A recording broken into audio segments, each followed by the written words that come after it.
Bonjour Alex Corentin. Bonjour M. Gueye. L'environnement actuel est-il favorable à l'épanouissement des nouveaux FAI, les fournisseurs d'accès Internet? Je pense qu'aujourd'hui, ces nouveaux opérateurs vont apporter du sang neuf, dans le sens où les gens sont très demandeurs de nouveaux services et l'éclosion aussi des services numériques est un facteur aussi qu'on ne peut pas négliger.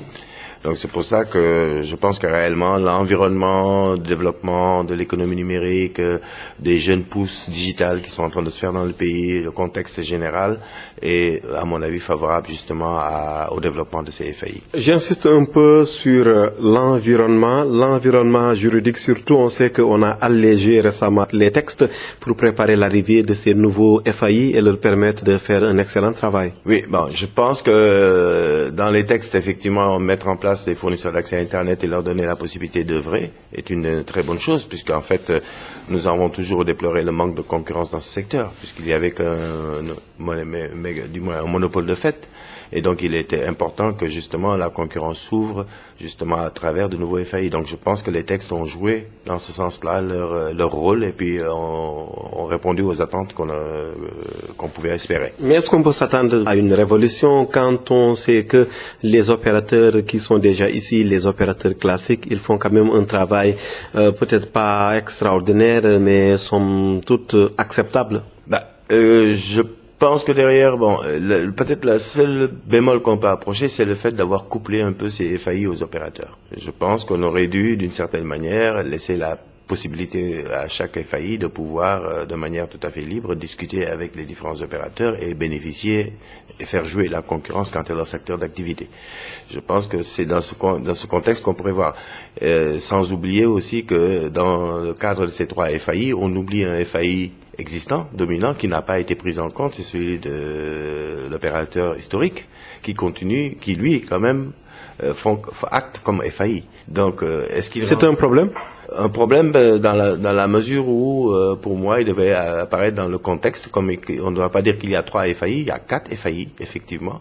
Et donc, le secteur concurrentiel devrait s'appliquer à l'intégralité de ces 4, si on veut vraiment, pour les fournisseurs d'accès à Internet, à l'utilisateur final. Le directeur général de la RTP pense que les tarifs Internet pourraient connaître une baisse, comme demandé par le chef de l'État, avec l'introduction de ces 3 nouveaux, donc je souligne nouveaux FAI. Ça va changer quoi?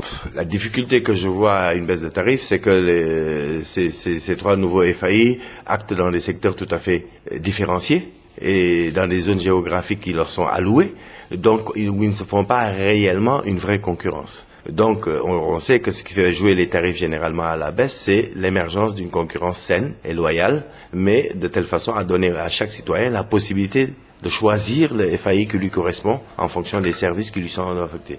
Ça peut peut-être apporter une certaine baisse par rapport aux opérateurs, puisque les FAI vont pouvoir, d'une certaine manière, justifier leur existence par une incitation.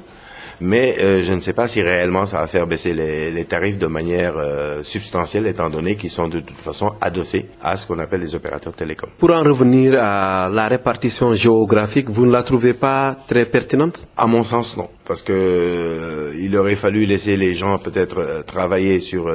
il est sûr que peut-être la volonté de l'État en la matière était d'avoir une couverture nationale et de permettre que le service soit offert au niveau national. Effectivement, ça c'est une mission de service public. Mais est-ce que ça va apporter réellement une viabilité au niveau des opérateurs, au niveau FAI par rapport aux zones qui leur sont couvertes? Et est-ce que réellement ça fait émerger ce que j'appelle une vraie concurrence, c'est-à-dire au bénéfice du citoyen? La question est ouverte. On peut, je pense, raisonnablement sortir les deux. Les opérateurs ont déjà dans leur cahier de charges la notion de couverture. C'est l'infrastructure donc qui doit être nationale. Maintenant, les services pourraient être à ce moment-là complètement occultés et laissés libres à l'appréciation des utilisateurs. Et c'est sûr qu'à ce niveau-là, ça me paraît peut-être être un facteur limitatif dans l'émergence réellement d'une concurrence réelle. Pour vous qui voyagez régulièrement en Afrique, est-ce qu'il y a des pays africains où l'introduction de FAI a pu, disons, jouer sur la tarification d'Internet? Disons que sur ce qu'on a vu en Afrique, disons que si on peut regarder réellement le secteur, qui n'est pas très développé quand même dans nos pays, du fait justement des situations peut-être un peu de monopole ou bien d'opérateurs historiques qui existent. Les seuls mois où j'ai vu vraiment où ça peut apparaître sont dans les pays est-africains. Généralement ceux qu'on parle un peu de leaders dans le domaine, l'Afrique du Sud bien entendu, où l'infrastructure est mise en place et où réellement les services sont ouverts et les gens essaient de se mettre en place et bien sûr de doper le secteur.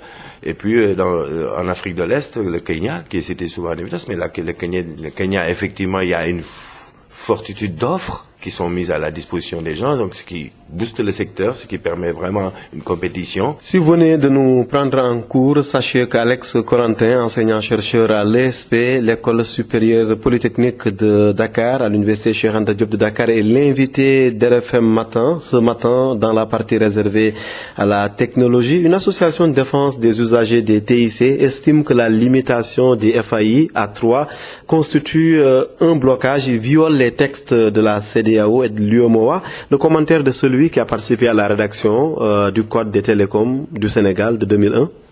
Je pense que effectivement, d'une certaine façon, la limitation du nombre peut être perçue comme étant une manière de réguler ou de réglementer le secteur. Je dirais pas réguler, mais plutôt réglementer le secteur. Et en gardant un peu à l'esprit le nombre qu'il pourrait faire. Bon, c'est une stratégie, mais effectivement, de façon, dans un contexte de libération du secteur des télécoms et de sécurité, normalement, la libéralisation n'implique pas de mettre des barrières aux entrants.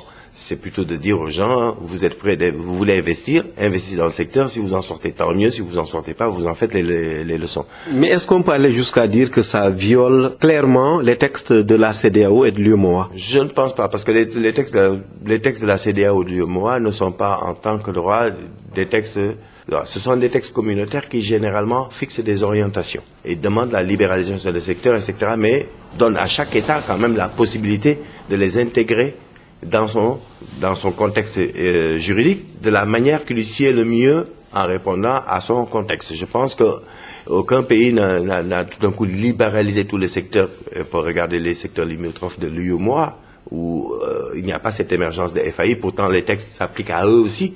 Je pense que ce sont des recommandations généralement ou des directives qui prennent du temps et qui doivent s'appliquer. Donc peut-être, mais je ne pense pas que ce soit une violation, puisqu'il n'y a pas de régime juridique, je pense, qui soit contraignant à ce niveau-là. L'affaire Wari-Tigo, on sait que l'État du Sénégal avait fixé un ultimatum aux protagonistes, ultimatum qui a pris fin au mois de février dernier. Vous êtes déçu que finalement ça n'ait rien donné, en tout cas pour le moment? Je suis plutôt déçu par le fait que, en fait, une action qui soit en fait une action de cession entre sociétés privées de droit, d'accord, et on ait fait un tel tapage autour d'une activité qui soit privée, parce que je pense que une société privée qui vend ses actions, il est important que bien sûr l'État préserve les intérêts des Sénégalais dans le contrat de concession qui a été fait, c'est ce qui a été fait d'une certaine manière, mais dans le reste de l'activité du contrat de cession, je pense que là on devrait garder une certaine neutralité, parce que nous sommes en affaires. Et en affaires, c'est le vendeur et l'acheteur, et puis il peut y avoir très bien des désaccords entre l'acheteur et qui font que le contrat de cession ou le contrat peut être rompu.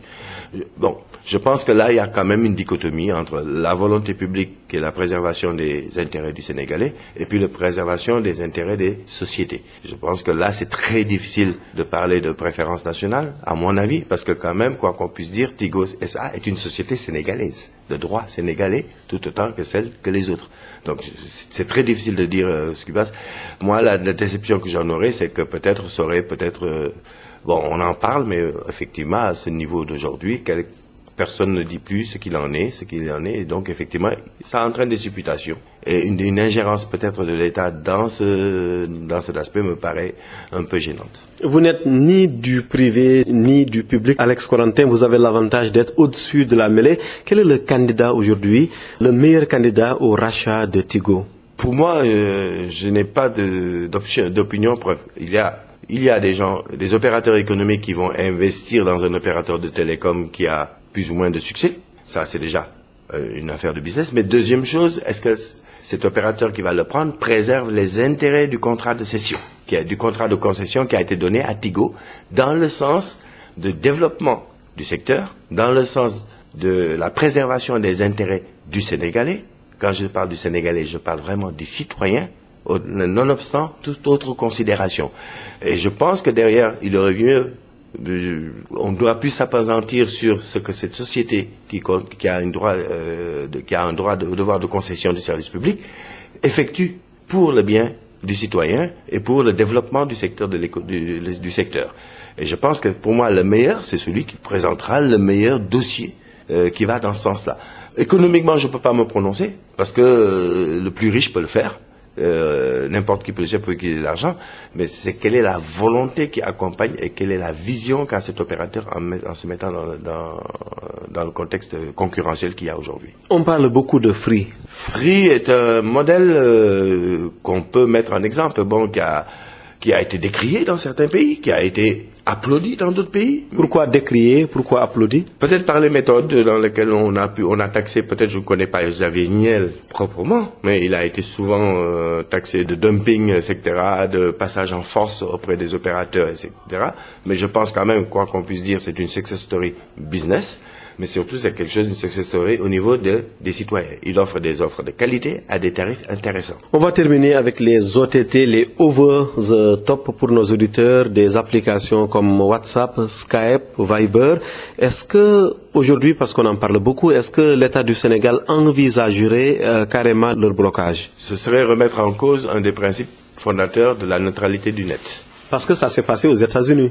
Mais les États-Unis ne sont pas un modèle, à mon avis. Parce que Trump n'est pas un modèle. En tout cas, Trump ne me paraît pas être mon modèle pour moi, puisqu'il est protectionniste et d'une certaine manière, il fait tout ce qu'il veut pour gérer ces problématiques. Mais la neutralité du net, pour nous, est inscrite dans le Code des télécoms. Remettre en cause ceci, c'est remettre en cause quelque chose que nous avons discuté, voté et mis établi dans les systèmes, je pense. Mais Code des télécoms, précisons-le, en révision. Bien, j'espère qu'en révision dans le bon sens. C'est-à-dire, il faut regarder, on ne peut pas demander de faire du développement du secteur numérique, ni de faire de l'économie numérique un des porte-drapeaux de notre pays, être un pays leader en Afrique sur ce domaine-là, tout en mettant des limitations dans la capacité de nos étudiants, de la capacité de nos entrepreneurs à pouvoir développer des services à valeur ajoutée qui pourront, au-delà du Sénégal, s'exporter sur l'international. Merci beaucoup, Alex Corentin. Je vous remercie, M. Gueye. C'est toujours un plaisir d'être avec vous. Merci beaucoup, Alex Corentin Anna Rocha est enseignant-chercheur à l'ESP, l'École supérieure polytechnique de Dakar.